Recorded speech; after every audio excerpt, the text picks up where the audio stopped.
Hi hello नमस्कार, कसे आहात तुम्ही सगळे? तर मी गेले होते डीमार्टला आणि डीमार्टला मी दरवेळेस या सेक्शनमध्ये एकतरी राऊंड मारते. म्हणजे काही नवीन आहे का, की काही आपल्याला युजफुल आहेत का अशा गोष्टी चेक करण्यासाठी. तर आपण डीमार्टमध्ये जातो सेविंग्स करायला, पण तिथे आपला थोडाफार तरी वायफळ खर्च होतोच. तर डीमार्टमधून काही अशा गोष्टी आहेत की ज्या आपण घेऊ शकतो. तर जेव्हा मी डीमार्टमध्ये जाते तेव्हा स्टीलची जी काही भांडी असतात ना, ती मी जनरली नाही बघत. कारण डीमार्टमध्ये ज्या स्टीलच्या गोष्टी आहेत म्हणजे कढई म्हणा, पातेली म्हणा, तर आपण ह्या ज्या गोष्टी आहेत ना, या लाँग टर्म यूज करतो आणि त्या मला तेवढ्या वर्थ नाही वाटत. म्हणून मग मी थोड्या त्या गोष्टी अव्हॉइड करते. मग त्याच्यामध्ये जर तुम्हाला डीमार्टमध्ये घ्यायचं असेल तर तुम्ही ऑर्गनायझर्स घेऊ शकता. तर कप वगैरे काही घ्यायचे असतील ना, तर जर आपल्याला सिंगल पीस किंवा डबल पीस असे घ्यायचे असतील तर आपण नक्की डीमार्टमधून घेऊ शकतो. पण जर आपल्याला सेट्समध्ये घ्यायचे असतील तर ऑनलाईन कप जे आहेत ते खूप स्वस्त आहेत. तर मी प्रेफर करते जनरली सेटमध्ये घ्यायला ऑनलाईनच. पण जर एखाद दुसरा फुटला असेल तेव्हा मग मी डीमार्टमधून घेते. तर इथे डीमार्टमधले आहेत ना, मी कढया बघत होते. तर इथे मेन्शन तर केलं होतं ट्रायप्लायच्या आहेत, पण कॉस्ट त्याची इतकी रिजनेबल आहे. तर तुम्हाला जर असं लाँग टर्मसाठी वापरायच्या नसतील, तुम्ही जर कॉन्स्टंटली तुमची जी भांडी आहेत ते डिस्कार्ड करत असाल, तर तुम्ही नक्की डीमार्टमधली जी भांडी आहेत ना, ती ट्राय करू शकता. तर इथे जी पातेली मला दिसली ती आहेत ना अशी फ्लॅट बॉटमची आहेत. म्हणजे इंडक्शनसाठी, गॅससाठी पण आपण वापरू शकतो अशा पद्धतीची स्टीलची पातेली मला दिसली. त्यानंतर जर किचनचे नॅपकिन्स आपल्याला घ्यायचे असतील, आता मी इथे आरुषच्या स्कूलसाठी आले होते. म्हणजे त्याची स्कूलची काही शॉपिंग करायची होती. पण तिथून देखील मी म्हणजे ज्या काही गोष्टी घ्यायच्या होत्या त्या पर्टिक्युलर गोष्टीच घेतलेल्या आहेत. खूप जास्त असा काही तर त्यानंतर माझी सगळी डीमार्टची शॉपिंग झालेली आहे. मला जे तुम्हाला दाखवायचं होतं ते मी दाखवलेलं आहे. जेवढं शूट करता आलं तेवढं केलं. तर जेव्हा पण आपण डीमार्टमधून म्हणजे काही एक्स्ट्रा काम करतो ना, तेव्हा आपण मग थकून जातो आणि मग आपण ऑनलाईन ऑर्डर करायचा विचार करतो. तर मग मी तसं नाही करत. मी तिथूनच आता हे जे बर्गरचे जे पॅटीज आहेत ना, ते घेऊन आले होते.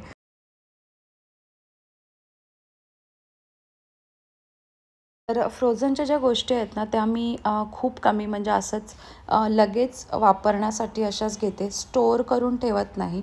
म्हणजे जरी मी फ्रेंच फ्राईज वगैरे खूप रेअरली आणते, पण जरी आणले ना, तरी गेस्ट वगैरे असतील त्यांच्यासाठी कधी इमर्जन्सी म्हणून ठेवून देते. पण तेव्हा मग मी ते 2 ते 3 दिवसांमध्ये जास्त खूप स्टोअर करत नाही. तर बघा आता हे जे बर्गरचे जे पॅटीज आहेत हे जर मला ₹200 पॅकेट मिळालेलं आहे आणि तोच जर आता बर्गर मी ऑनलाईन ऑर्डर केला असता तर थोडा जास्त खर्च आला असता. त्याच्यापेक्षा मला ह्या गोष्टी बऱ्या वाटतात. तर माझे जे बर्गर आहेत ना ते रेडी झालेले आहेत. पटापट पटापट जसं जमेल तसं सगळं चॉप केलेलं आहे आणि हा जो माझा जुना टोस्टर आहे ना याच्यामध्ये फक्त सँडविच बनतो. पण आता मी हा बर्गरसाठी यूज केलेला आहे.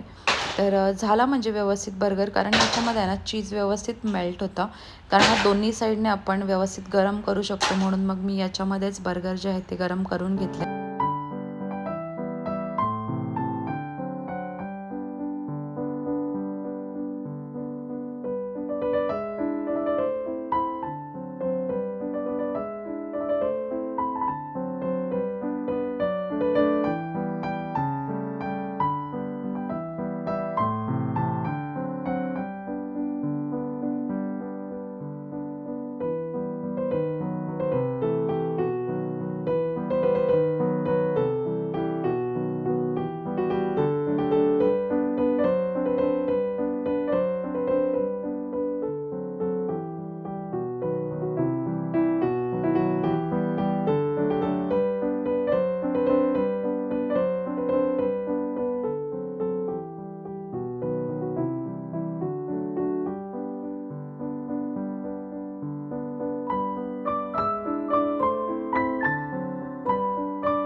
तर इथे बर्गरसोबत आहे ना रायता बनवला होता. कॉम्बिनेशन थोडंसं वेगळं आहे, पण हायड्रेटेड राहण्यासाठी आहे ना आत्ता म्हणजे उन्हाळ्यामध्ये, तर ह्या सगळ्या गोष्टी महत्त्वाच्या आहेत. तर याच्यामध्ये मी थोडासा रायता मसाला टाकलेला आहे, थोडी कोथिंबीर टाकलेली आहे आणि आत्ताच येताना बुंदी घेऊन आली होती. बुंदी जनरली घरामध्ये नसते, फक्त आता हे रायत्यासाठी वगैरे वापरण्यासाठी असते आणि आता मुलं देखील खातात.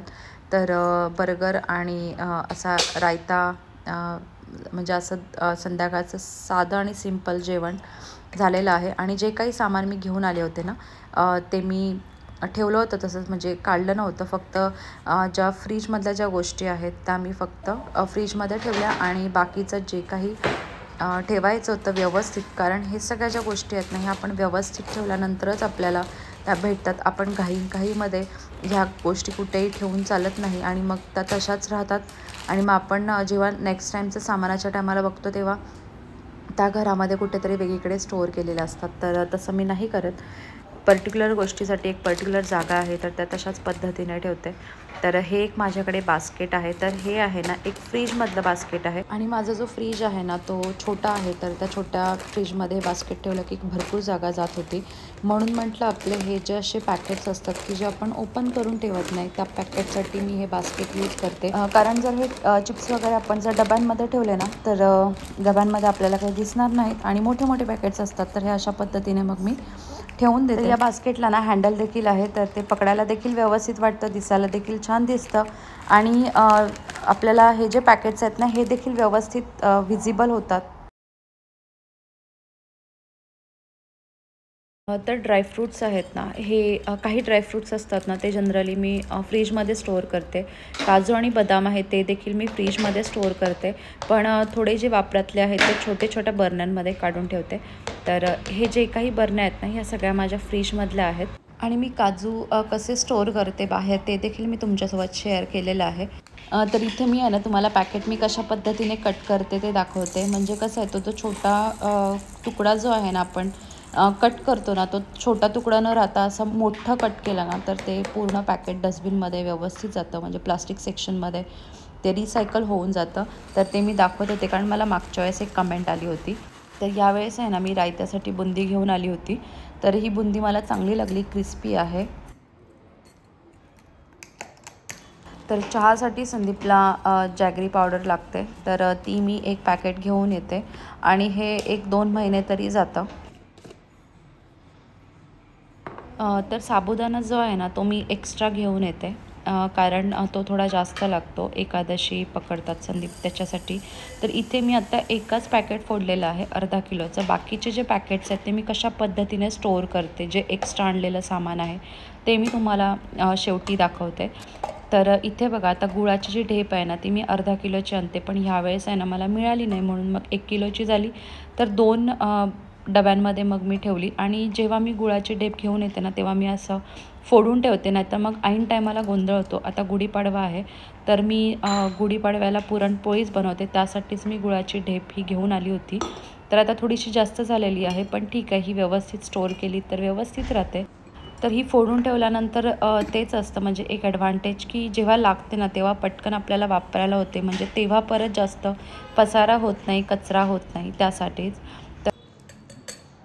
तर जुन्या ग्रॉसरीच्या सामानामध्ये कधीच नवीन सामान भरायचं नाही.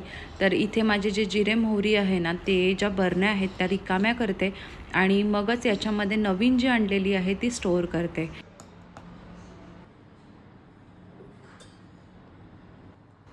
तर मी आधी देखील तुम्हाला दाखवलेलं आहे की मसाल्याच्या डब्यामध्ये आहे ना मी असा पेपर टाकते आणि दिसायला म्हणजे गोल कट केलेला आहे, तर त्याच्यामुळे अजून जास्त तो छान दिसतो. मग जेव्हा रिफिलिंग करते ना तेव्हा मी खालचा जो पेपर आहे ना तो देखील चेंज करते.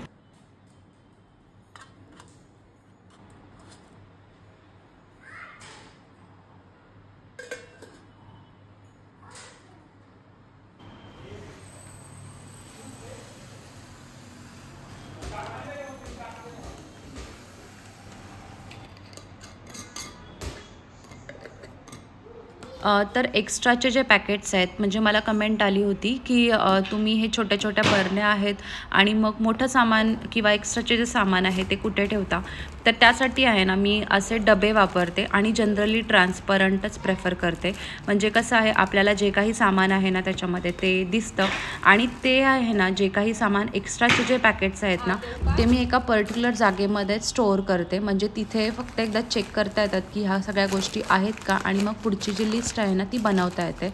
तर एक्स्ट्राची जी ग्रॉसरी आहे ना ती मी खूप लिमिटेडच भरते. म्हणजे 1 महिन्याचं किंवा 1.5 महिन्याचं सामान होईल तेवढं, जास्त नाही भरत. आणि पहिले आहे ना, स्पृहा खूप लहान होती तेव्हा मी भरपूर सामान भरायचे आणि तेव्हा मी डबा थोडासा मोठाच ठेवला होता.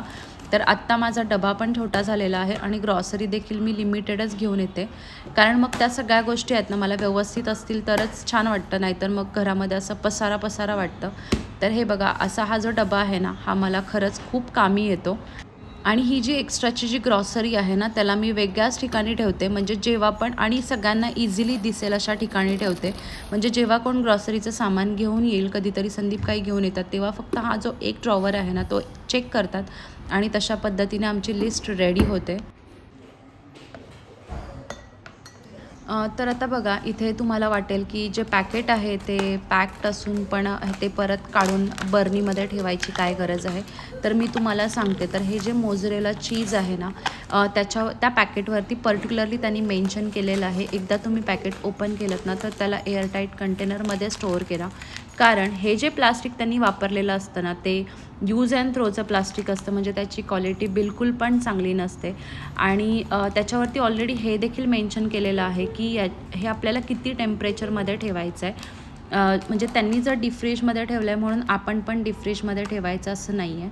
तर याच्यावरती सगळं व्यवस्थित मेन्शन केलेलं आहे. पॅकेट एकदा ओपन केल्यानंतर एअरटाईट कंटेनरमध्ये स्टोअर करा आणि टेम्परेचर देखील मेन्शन केलेलं आहे. तर हे फ्रीजमध्ये देखील व्यवस्थित राहतं, डीप फ्रीजमध्ये ठेवायची गरज नाही आहे. आणि जनरली ह्या ज्या फ्रोझन अशा गोष्टी आहेत ना, ज्या फ्रीजमध्ये ठेवायच्या आहेत स्टोअर करून, त्या मी जनरली कमीच आणते.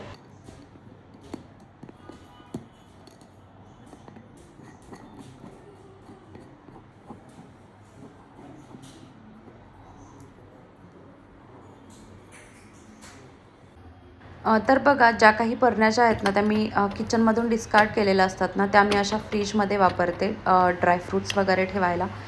तर वरचा जो सेक्शन आहे ना, तिथे आपल्या कधीतरी आहे ना पाणी गळतं, तर तिथे आहेत ना अशा आपण बर्नरमध्ये गोष्टी ठेवल्या ना तर त्या व्यवस्थित राहतात आणि तो सेक्शन देखील वापरला जातो.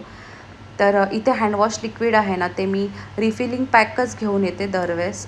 ते जे बॉटल्स असतात त्या मी जनरली आणत नाही, कारण माझ्या इथे हँडवॉशसाठी हे असे डिस्पेन्सर्सच मी नेहमी वापरते.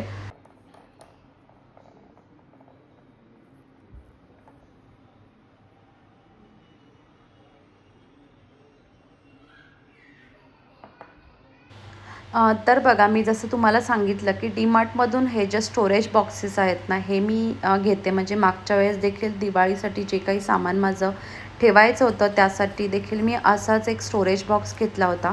तर हा जो स्टोरेज बॉक्स आहे ना, तो मी आपले हे जे गिफ्ट कार्ड्स आहेत, जेव्हा आपण ऐन टायमाला गिफ्ट कार्ड शोधायला जातो ना, तेव्हा आपल्याला खूप महाग मिळतात. तर याच्यामध्ये बघा 20 पॅकेट्स आहेत आणि हे मला ₹79 मिळालेलं आहे. तर हे माझं आधीचं जे आहे ते संपलं होतं, त्यामुळे मग मी हे नवीन घेतलेलं आहे. आणि बघा, आता हे कोलगेट आहे, साबण आहेत, ह्याचे जे पॅकेट्स आहेत ना, हे पॅकेट्स आहेत ना, म्हणजे कोलगेट वगैरे तर सगळेच घेतात, तर मग ते पॅकेट असंच कुठेतरी पडून राहतं, त्यासाठी मी ते काढून ठेवते.